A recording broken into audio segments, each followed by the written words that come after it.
Recording by Thomas Copeland. Chapter 1 of The Warlord of Mars. On the river Ice.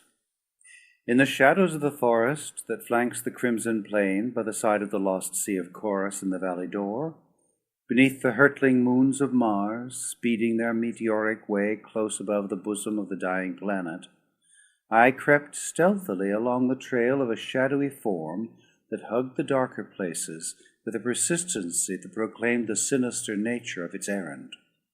For 6 long Martian months I had haunted the vicinity of the hateful Temple of the Sun, within whose slow revolving shaft, far beneath the surface of Mars, my princess lay entombed, but whether alive or dead I knew not. Had Fëdor's slim blade found that beloved heart? Time only would reveal the truth. 687 Martian days must come and go before the cell's door would again come opposite the tunnel's end, where last I had seen my ever-beautiful Dejathoris. Half of them had passed, or would on the morrow, yet vivid in my memory, obliterating every event that had come before or after, there remained the last scene before the gust of smoke blinded my eyes, and the narrow slit that had given me sight of the interior of her cell closed between me and the Princess of Helium for a long Martian year. As if it were yesterday, I still saw the beautiful face of Fëdor, daughter of Matai Shang, distorted with jealous rage and hatred as she sprang forward with raised dagger upon the woman I loved. I saw the red girl, Thuvia of Tarth, leap forward to prevent the hideous deed. The smoke from the burning temple had come then to blot out the tragedy, but in my ears rang the single shriek as the knife fell. Then silence. And when the smoke had cleared, the revolving temple had shut off all sight or sound from the chamber in which the 3 beautiful women were imprisoned. Much there had been to occupy my attention since that terrible moment, but never for an instant had the memory of the thing faded, and all the time that I could spare from the numerous duties that had devolved upon me in the reconstruction of the government of the firstborn, since our victorious fleet and land forces had overwhelmed them, had been spent close to the grim shaft that held the mother of my boy, Carthoris of Helium.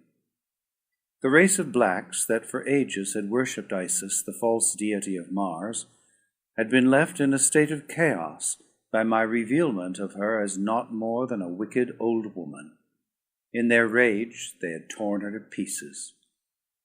From the high pinnacle of their egotism, the firstborn had been plunged to the depths of humiliation. Their deity was gone, and with her the whole false fabric of their religion. Their vaunted navy had fallen in defeat before the superior ships and fighting men of the Red Men of Helium. Fierce green warriors from the ochre sea bottoms of outer Mars had ridden their wild thoats across the sacred gardens of the Temple of Isis, and Tarkus, Jeddak of Thark, fiercest of them all, had sat upon the throne of Isis and ruled the firstborn, while the allies were deciding the conquered nation's fate. Almost unanimous was the request that I ascend the ancient throne of the black men, even the firstborn themselves concurring in it. But I would have none of it.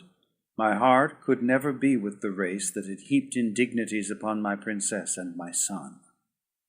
At my suggestion, Zodar became Jeddak of the firstborn. He had been a dator, or prince, until Isis had degraded him, so that his fitness for the high office bestowed was unquestioned. The peace of the Valley Door thus assured, the green warriors dispersed to their desolate sea bottoms, while we of Helium returned to our own country. Here again was a throne offered me, since no word had been received from the missing Jeddak of Helium, Tardos Mors, grandfather of Dejathoris, or his son, Mors Kajak, Jed of Helium, her father. Over a year had elapsed since they had set out to explore the northern hemisphere in search of Carthoris, and at last their disheartened people had accepted as truth the vague rumors of their death that had filtered in from the frozen region of the pole.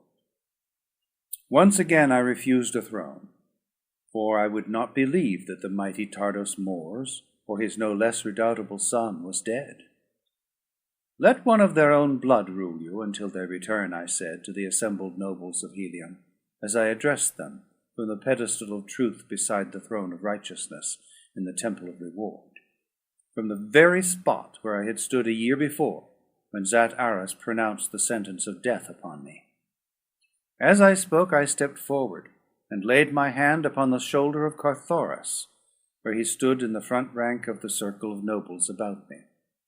As one, the nobles and the people lifted their voices in a long cheer of approbation. 10,000 swords sprang on high from as many scabbards, and the glorious fighting men of ancient Helium hailed Carthoris, Jeddak of Helium. His tenure of office was to be for life, or until his great-grandfather or grandfather should return. Having thus satisfactorily arranged this important duty for Helium, I started the following day for the valley door, that I might remain close to the temple of the sun until the fateful day that should see the opening of the prison cell where my lost love lay buried. Poor Vastus and Cantos Khan, with my other noble lieutenants, I left with Carthoris at Helium, that he might have the benefit of their wisdom, bravery, and loyalty in the performance of the arduous duties which had devolved upon him. Only Wula, my Martian hound, accompanied me.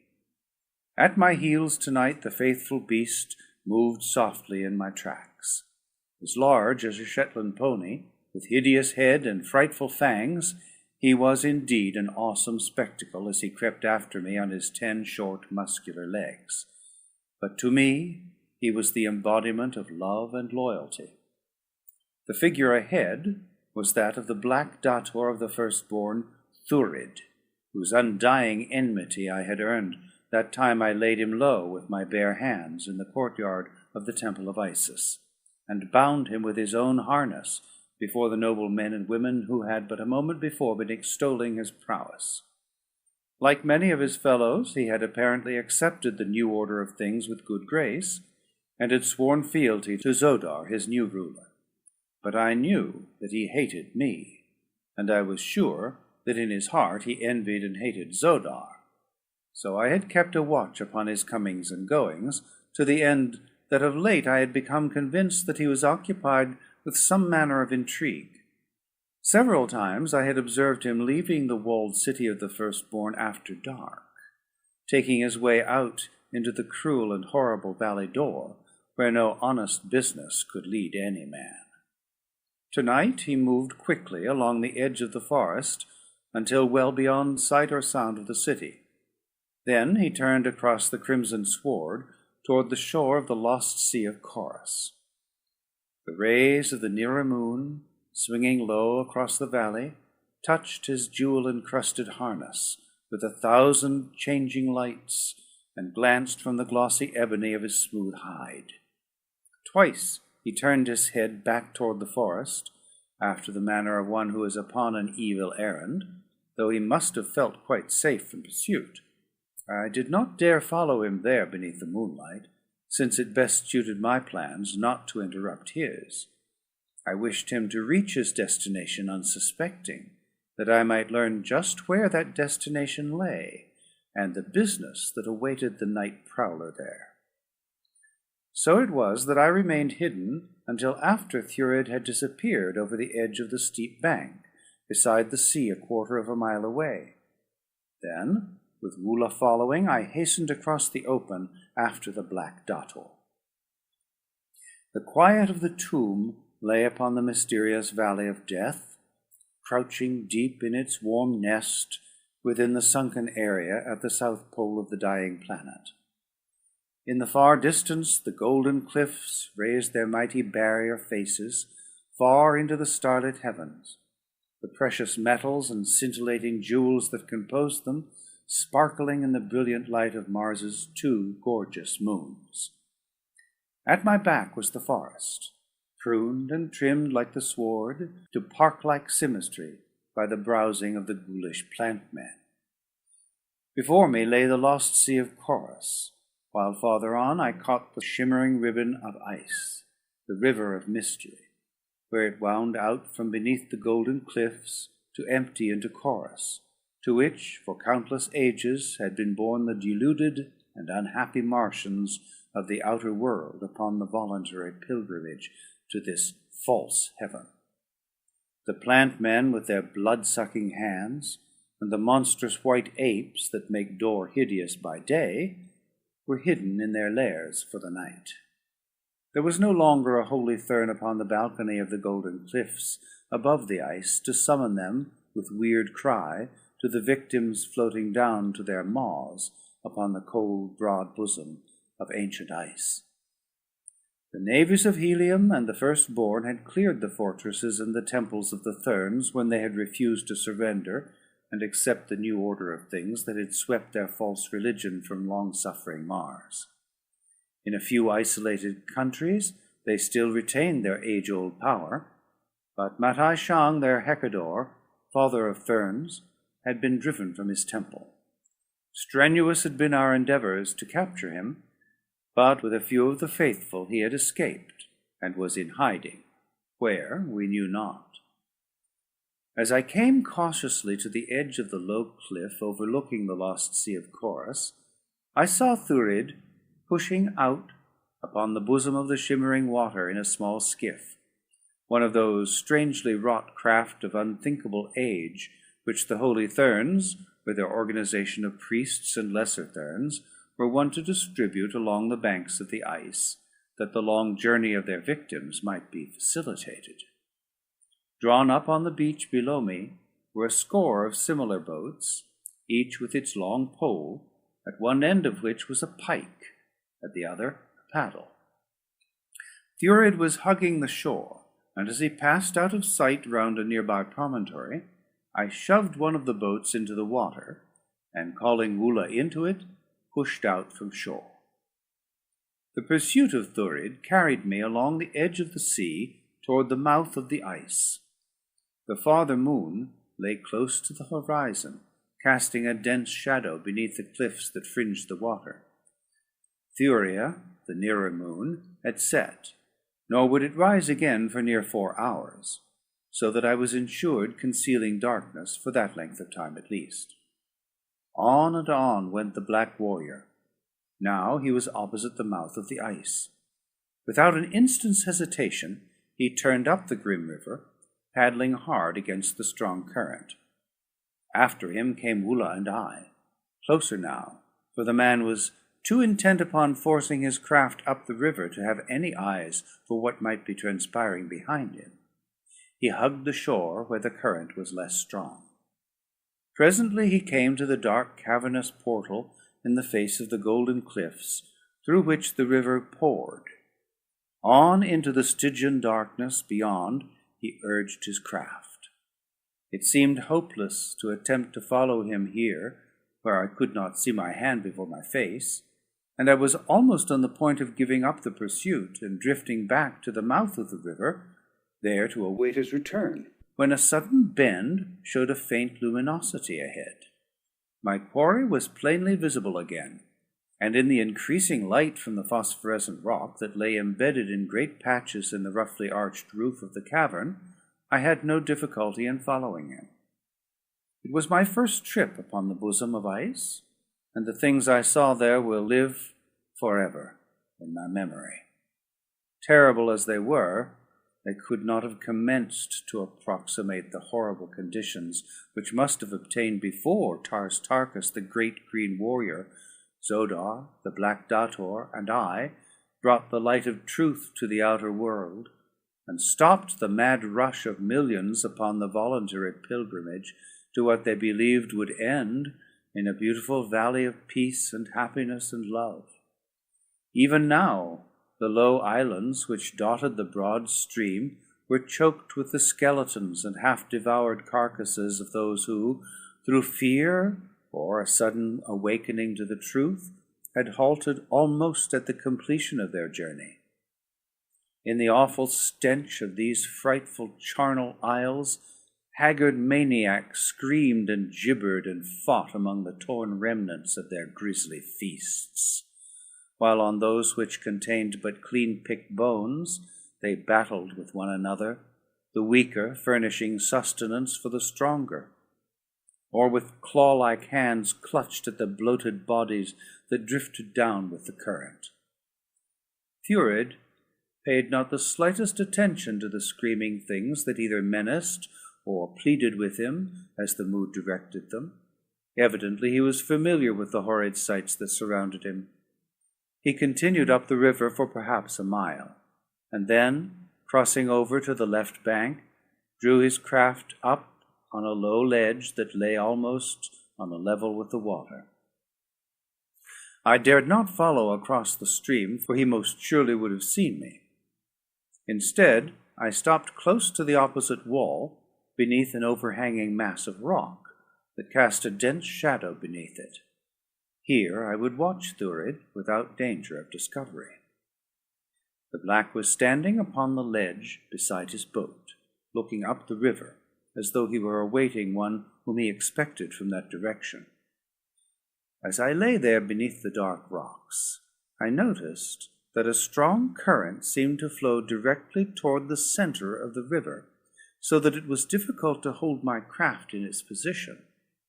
I edged farther into the shadow, that I might find a hold upon the bank, but though I proceeded several yards, I touched nothing. And then, finding that I would soon reach a point from where I could no longer see the black man, I was compelled to remain where I was, holding my position as best I could, by paddling strongly against the current which flowed from beneath the rocky mass behind me. I could not imagine what might cause this strong lateral flow, for the main channel of the river was plainly visible to me from where I sat, and I could see the rippling junction of it and the mysterious current which had aroused my curiosity. While I was still speculating upon the phenomenon, my attention was suddenly riveted upon Thurid, who had raised both palms forward above his head in the universal salute of Martians, and a moment later his kaor, the Barsoomian word of greeting, came in low but distinct tones. I turned my eyes up the river in the direction that his were bent, and presently there came within my limited range of vision a long boat in which were 6 men. 5 were at the paddles, while the 6th sat in the seat of honor. The white skins, the flowing yellow wigs which covered their bald pates, and the gorgeous diadems set in circlets of gold about their heads, marked them as holy therms. As they drew up beside the ledge upon which Thurid awaited them, he in the bow of the boat arose to step ashore, and then I saw that it was none other than Matai Shang, father of Therms. The evident cordiality with which the 2 men exchanged greetings filled me with wonder, for the black and white men of Barsoom were hereditary enemies, nor ever before had I known of 2 meeting other than in battle. Evidently the reverses that had recently overtaken both peoples had resulted in an alliance between these 2 individuals, at least against the common enemy, and now I saw why Thurid had come so often out into the valley door by night, and that the nature of his conspiring might be such as to strike very close to me or to my friends. I wished that I might have found a point closer to the 2 men from which to have heard their conversation, but it was out of the question now to attempt to cross the river, and so I lay quietly watching them, who would have given so much to have known how close I lay to them, and how easily they might have overcome and killed me with their superior force. Several times Thurid pointed across the river in my direction, but that his gestures had any reference to me I did not for a moment believe. Presently he and Matai Shang entered the latter's boat, which turned out into the river, and swinging round, forged steadily across in my direction. As they advanced, I moved my boat farther and farther in beneath the overhanging wall, but at last it became evident that their craft was holding the same course. The 5 paddlers sent the larger boat ahead at a speed that taxed my energies to equal. Every instant I expected to feel my prow crash against solid rock. The light from the river was no longer visible, but ahead I saw the faint tinge of a distant radiance, and still the water before me was open. At last the truth dawned upon me. I was following a subterranean river which emptied into the ice at the very point where I had hidden. The rowers were now quite close to me. The noise of their own paddles drowned the sound of mine, but in another instant the growing light ahead would reveal me to them. There was no time to be lost. Whatever action I was to take must be taken at once. Swinging the prow of my boat toward the right, I sought the river's rocky side, and there I lay, while Matai Shang and Thurid approached up the center of the stream, which was much narrower than the ice. As they came nearer, I heard the voices of Thurid and the father of Ferns raised in argument. "I tell you, Thurn," the Black Dato was saying, "that I wish only vengeance upon John Carter, Prince of Helium. I am leading you into no trap. What could I gain by betraying you to those who have ruined my nation and my house?" "Let us stop here a moment that I may hear your plans," replied the Hecador, "and then we may proceed with a better understanding of our duties and obligations." To the rowers he issued the command that brought their boat in toward the bank not a dozen paces beyond the spot where I lay. Had they pulled in below me, they must surely have seen me against the faint glow of light ahead, but from where they finally came to rest, I was as secure from detection as though miles separated us. The few words I had already overheard whetted my curiosity, and I was anxious to learn what manner of vengeance Thurid was planning against me. Nor had I long to wait. I listened intently. "There are no obligations, Father of Therns," continued the firstborn. "Thurid, daughter of Isis, has no price. When the thing has been accomplished, I shall be glad if you will see to it that I am well received, as is befitting my ancient lineage and noble rank, at some court that is yet loyal to the ancient faith. For I cannot return to the Valley Door or elsewhere within the power of the Prince of Helium. But even that I do not demand. It shall be as your own desire in the matter directs." "It shall be as you wish, Dator," replied Matai Shang. "Nor is that all. Power and riches shall be yours, if you restore my daughter Fedor to me, and place within my power Dija Thoris, Princess of Helium."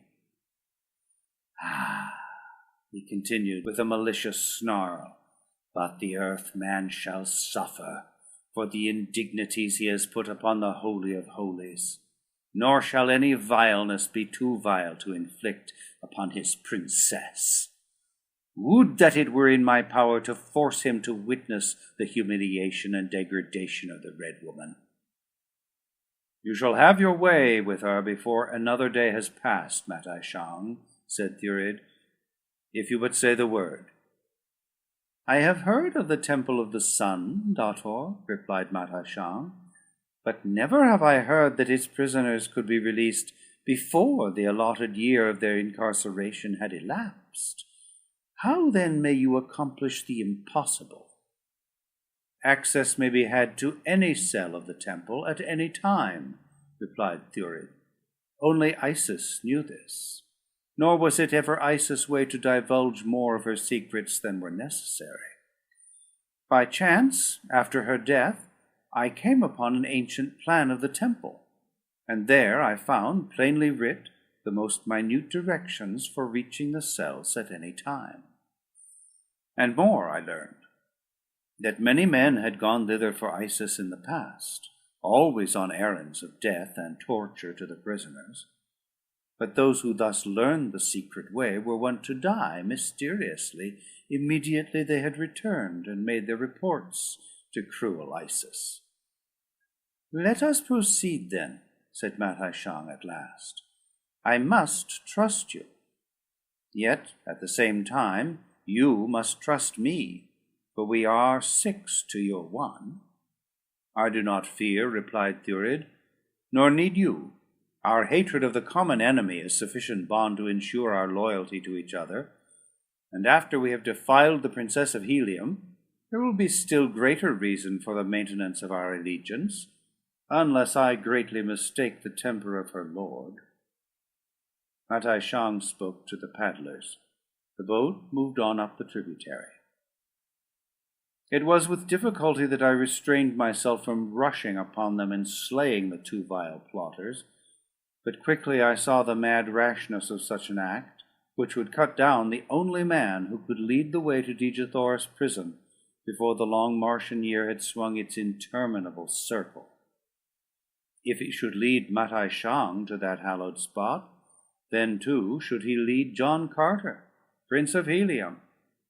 With silent paddle, I swung slowly into the wake of the larger craft. End of Chapter 1. Recording by Thomas Copeland.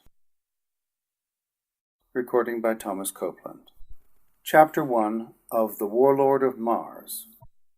On the river Ice. In the shadows of the forest that flanks the crimson plain by the side of the lost sea of Chorus in the Valley d'Or, beneath the hurtling moons of Mars, speeding their meteoric way close above the bosom of the dying planet, I crept stealthily along the trail of a shadowy form that hugged the darker places with a persistency that proclaimed the sinister nature of its errand. For 6 long Martian months I had haunted the vicinity of the hateful Temple of the Sun, within whose slow revolving shaft, far beneath the surface of Mars, my princess lay entombed, but whether alive or dead I knew not. Had Fedor's slim blade found that beloved heart? I saw the red girl, Thuvia of Tarth, leap forward to prevent the hideous deed. The smoke from the burning temple had come then to blot out the tragedy, but in my ears rang the single shriek as the knife fell. Then silence. And when the smoke had cleared, the revolving temple had shut off all sight or sound from the chamber in which the 3 beautiful women were imprisoned.